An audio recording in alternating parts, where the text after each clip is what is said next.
एक समय की बात है। एक गांव में एक गरीब बुढ़िया रहती थी। वह पूरी तरह से अकेले रहा करती थी। उसका कोई भी नहीं था, ना बाल बच्चे ना कोई रिश्तेदार। सुबह शाम लोगों के छोटे मोटे काम किया करती थी, जिसके बदले लोग उसको पैसे, अनाज या खाने पीने का सामान दे दिया करते थे, जिसको खा पीकर वह अपना जीवन बिताया करती थी। वह अपने जीवन में पूरी तरह से संतुष्ट थी। उसे भगवान से किसी प्रकार का कोई गिला भी नहीं था। दूसरों के सामान के कारण बुढ़िया का घर पूरी तरह से सामानों से भरा हुआ था। एक बार की बात है, वे अपने घर को खोलकर घर के सामान को धूप दिखा रही थी। समय वहां से दो चोर जा रहे थे।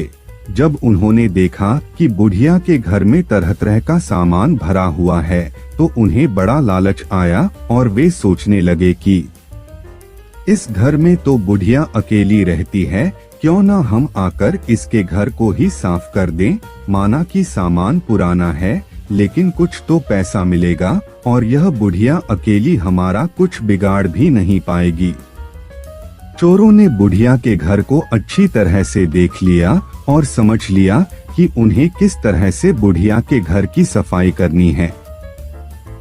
उसके बाद चोर अपने घर वापस चले गए। बुढ़िया बेचारी को सपने में भी यह ख्याल नहीं आया कि उसके घर में भी कभी चोरी हो सकती है, क्योंकि उसके घर में तो खुद के उसके कपड़े तक उसके नहीं थे। सब कुछ गांव वाले उसे दिया करते थे, जो वह अपने घर में रख लेती थी। खैर कुछ दिन बीत गए और एक दिन रात में चोर अपने दो साथियों को लेकर बुढ़िया के घर पहुंच गए। कमाल की बात यह थी कि उस दिन सरपंच ने बुढ़िया को चावल, दूध और चीनी दी थी और बुढ़िया बहुत खुश थी। बुढ़िया ने खुशी खुशी अपने लिए खीर बनाई और खीर बनाकर वह उस खीर को चूल्हे पर रखकर सोचने लगी कि अभी तो खीर बहुत ही गर्म है, जबकि थोड़ी ठंडी हो जाएगी तब आराम से खाऊंगी।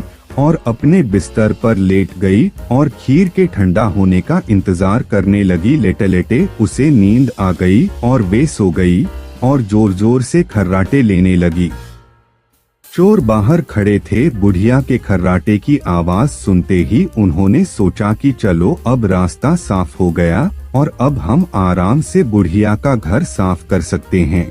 वह सब जल्दी जल्दी आकर बुढ़िया के घर में सामान तलाशने लगे, परंतु कमाल की बात यह थी कि उन्होंने जो देखा था वह बिल्कुल गलत था।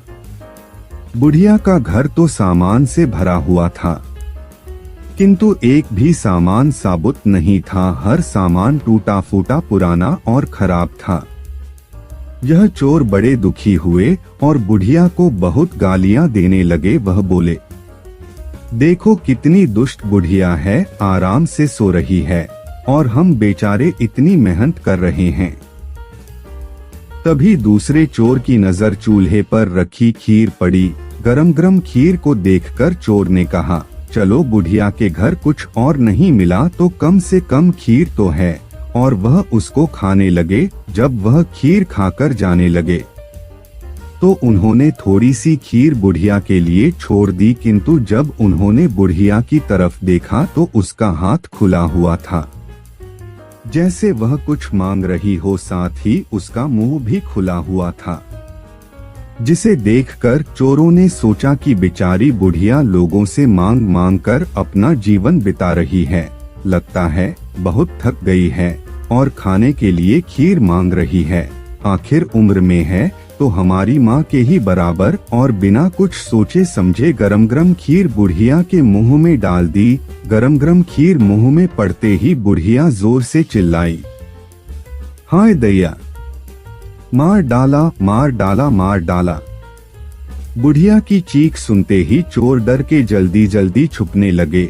जिसने मुंह में खीर डाली थी वह ऊपर जाकर छिप गया, एक चारपाई के नीचे और एक चारपाई के दाएं। बुढ़िया की चीख सुनते ही गांव वाले बुढ़िया के घर आ गए और पूछने लगे, क्या हुआ माँ? बुढ़िया बोली, मुझे क्या पता, ऊपर वाला जाने। यह सुनते ही ऊपर छिपा हुआ चोर बोला, अरे भला मैं क्यों जानूं तुम्हारी चारपाई के नीचे छिपा चोर ना जाने। यह सुनते ही चारपाई के नीचे वाला चोर बोला, मैं ही क्यों जानूं चारपाई के दाएं छुपा चोर क्यों ना जाने। और इस तरह से तीनों चोरों ने खुद ही अपना पता गांव वालों को बता दिया और फिर गांव वालों ने उन्हें पकड़कर खूब पिटाई करी और वापस भेज दिया। उसके बाद से चोरों ने कान पकड़ लिया कि आज के बाद कभी वह चोरी कभी नहीं करेंगे। चोर चाहे जितनी भी कोशिश करे अपने आप को छुपाने की, लेकिन वह फिर भी पकड़ा जाता है। इसलिए हमें कभी चोरी नहीं करनी चाहिए और अपने बच्चों को यही सीख देनी चाहिए।